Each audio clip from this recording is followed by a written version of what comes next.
This video is about how to succeed in a competitive process in the Canadian federal government.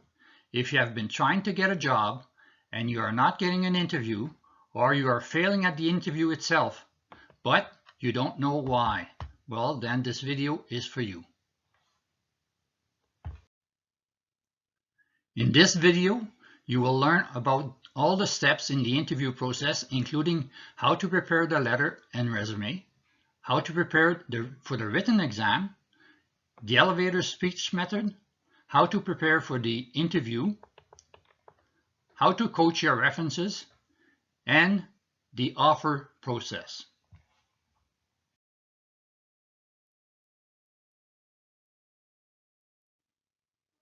In this part of my video, you will learn all about writing an effective application letter and the resume. The application letter is done quite differently in the private sector than for a job in the Canadian federal government. However, there are some common components. In both cases, the letter should be based on the job poster, as it tells you what they are looking for. In the private sector, there are three main sections. In the first section, you indicate that you are interested in the position, indicate where you found the poster, then indicate that you have attached your resume. In the second section, you describe what you think the job is about and how your background is aligned to this position.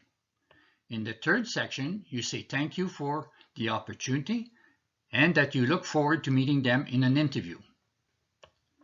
In a Canadian federal government job, the letter is much longer. It still has three sections. However, the second section, you need to provide a complete list of how your experience aligned to the mandatory criteria in the job poster. You need a few paragraphs for each criteria. For example, if they ask for experience in dealing with clients and you have done so in several jobs, you need to indicate exactly how you gained this experience in each one of the jobs. Therefore, the letter is much longer.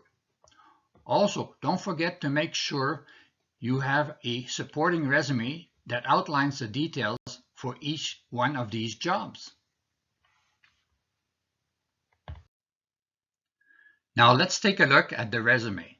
There should be a description of your entire background. You can embellish the words, but you can't lie. Use keywords like I was accountable for, or I managed, or I created, or developed something. Don't use vague words like I participated in. That makes it sound like you did not play an important role. Some of the key components to include in your resumes are an introduction section where you include things like your name, email address, phone number, and languages. In the second section, add a summary of your profile. For example, you can say that you have a total of 3 years of related experience in the type of work you are applying for. If your current work is not directly related, you could indicate what are the transferable skills, such as dealing with the public and clients. In the third section, you want to describe your educational background. Name the degree or certificate completed, the institution where you studied, and the start and end date. I recommend to place them in order by date in descending order, as you want the most important degree or certificate up first. In the fourth section, you need to indicate your security clearance level if you have one. If you don't, you can eliminate this section. In the last section, describe your experience in order by date in descending order. Therefore, the most recent experience is at the top. I recommend to keep this section for the last, as you don't want the reviewer to have to read the entire resume to be able to find, say, your education section at the end. The experience section should include the start and end date for each job, the position you occupied, the name of the organization you work for, and a brief description of your responsibilities. Then, in point form, a list of your tasks.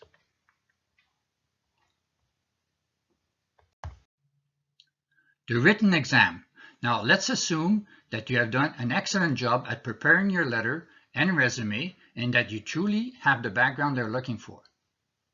Then you have a good chance they will invite you to a written exam. As you will see in this part of my video, it takes time to prepare for the exam. I recommend you get started right away. Don't wait until they send you an invitation to the exam and you have only a few days to prepare. There are 7 steps in preparing for the written interview. Step 1. The first step is to collect all the information relevant to the position you are applying for. This is usually clearly listed in the poster. You need to find information for each item. You can do a web search, talk to your manager, a contact, or friends. A contact could be anyone you know that is knowledgeable in that field.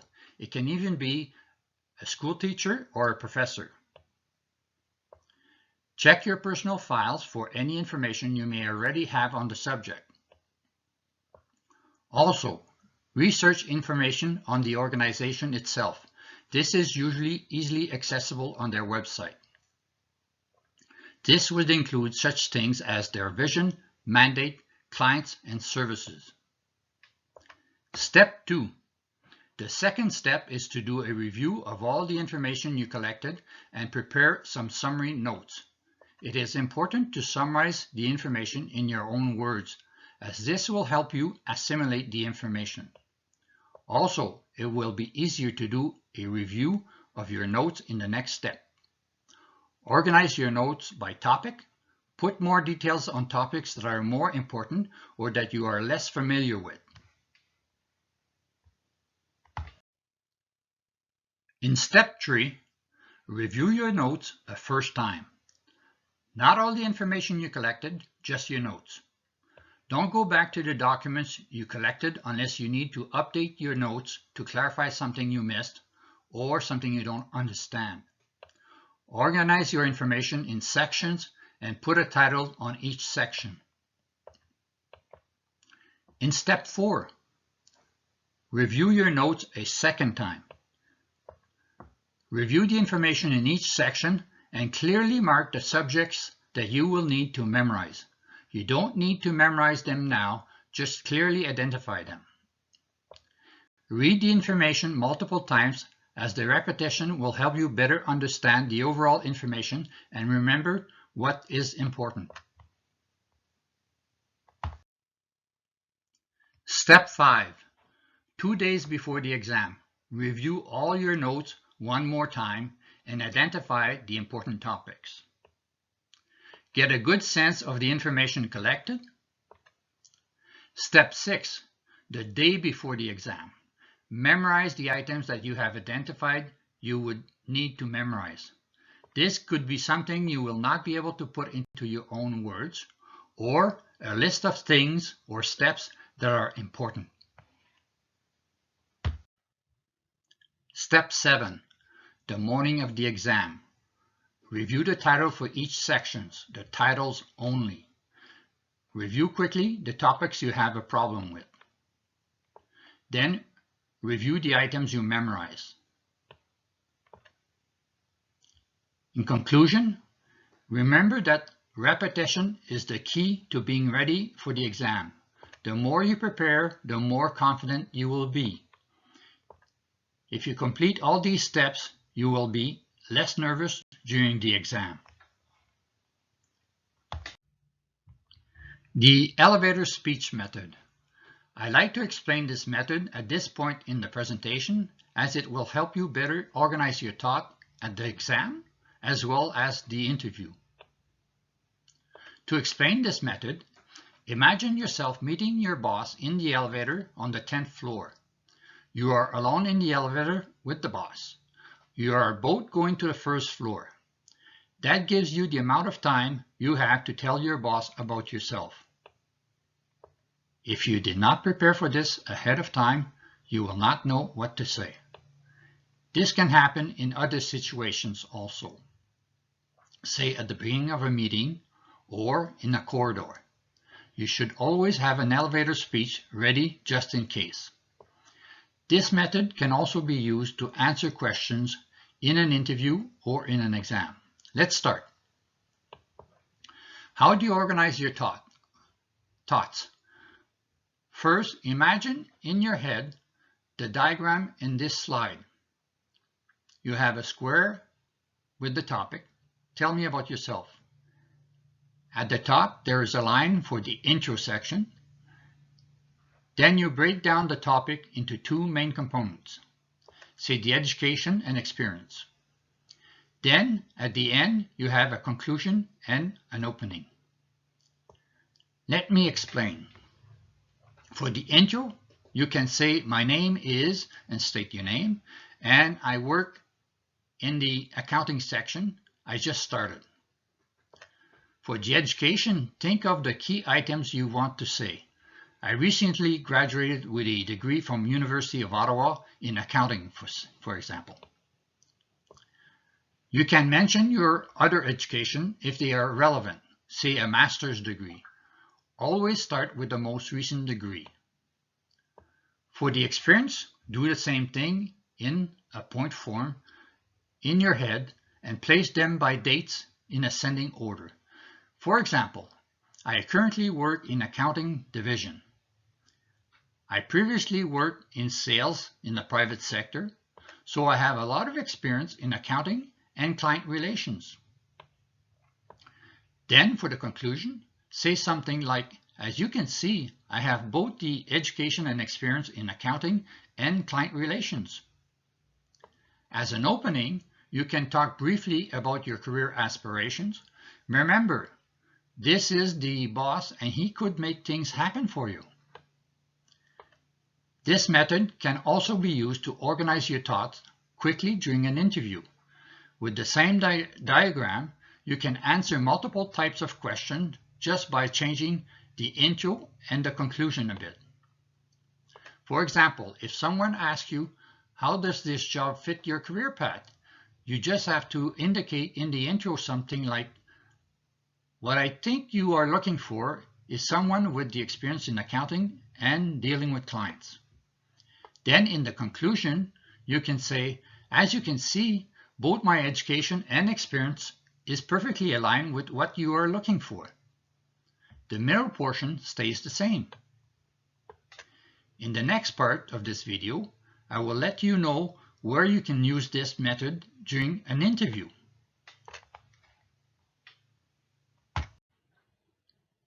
The interview.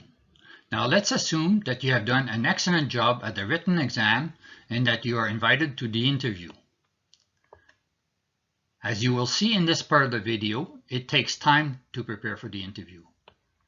If you have tried the interview process a number of times and you have not succeeded, or if this is your first time, then this part of the video is for you.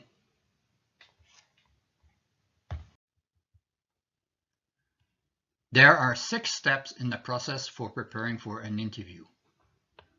Step 1. Before the interview, you need to consult your peers, your manager, and your career advisor to get help preparing for this interview. Show them the poster and ask them for their help in identifying potential questions and answers on the specific items listed in the poster. In the government, they can only ask questions on items listed in the poster. Actually, they must evaluate you on all the items in the poster. The mandatory items were evaluated in the letter and resume, and the knowledge and skills are evaluated in the exam. At the interview, they can base their questions on both the items in the mandatories as well as the knowledge and skills. They will also want to test your soft skills. Step 2. Think of scenarios from your experience that you could use to answer some of the questions. You may want to review your resume to refresh your memory. You want to have a scenario for things like an example of experience where you were showing leadership, a project where you were successful, a time where you had to deal with a difficult client, employee, or peer, or a project that was not successful.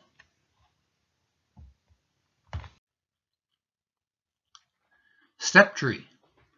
Prepare a list of questions you can expect, such as, give me an example where you had to deal with an ethical issue.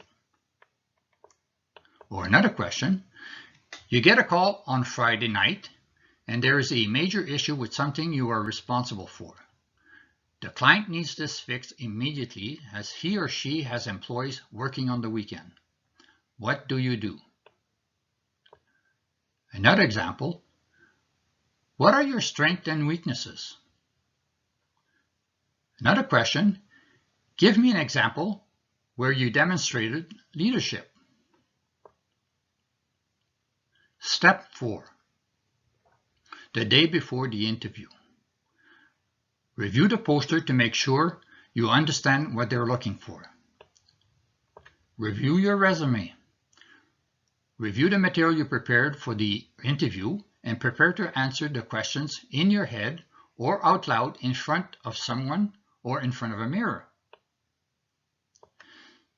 Since there might have been some time lapse between the written exam and the interview, you may need to review the material you prepared for the written exam. Step 5. The day of the interview. Review your material quickly to refresh your memory. Arrive on time.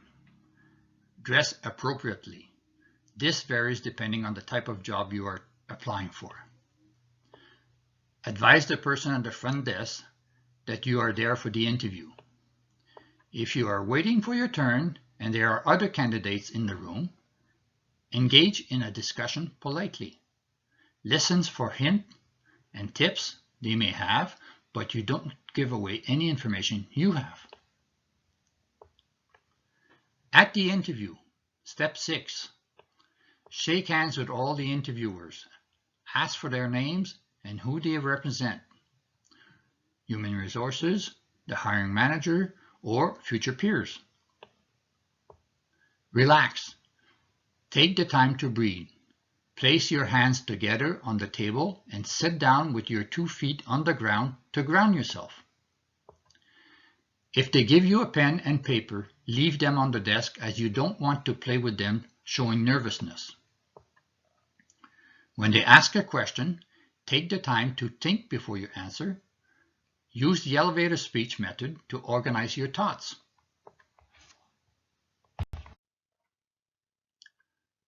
The references, you need to coach them. Give them a call and ask them for the permission to put their names as reference. Tell them you need a good reference as you really want this job. Provide them with your resume and the job poster and remind them of the work you used to do for them. Don't forget to call them after the process is completed to say thank you and ask them how it went. The offer. Negotiate the start date. You may need to give your current employer a notice period, typically 2 weeks, but it can be longer to transfer your knowledge. If this is your first job in the Canadian federal government, ask them what is the benefit package. The salary, the only time you can negotiate your salary in the Canadian federal government is when you are first hired. The other aspect is the paid leaves and the pension plan. There is a lot of material on the benefits of the Canadian federal government. This will be the subject of another video.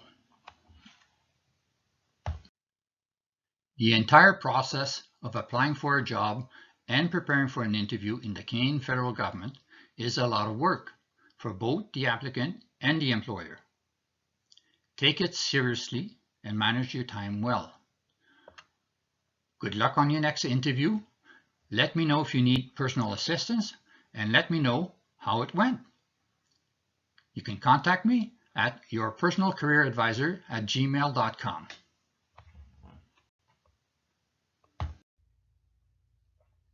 Thank you for listening to this video to the end.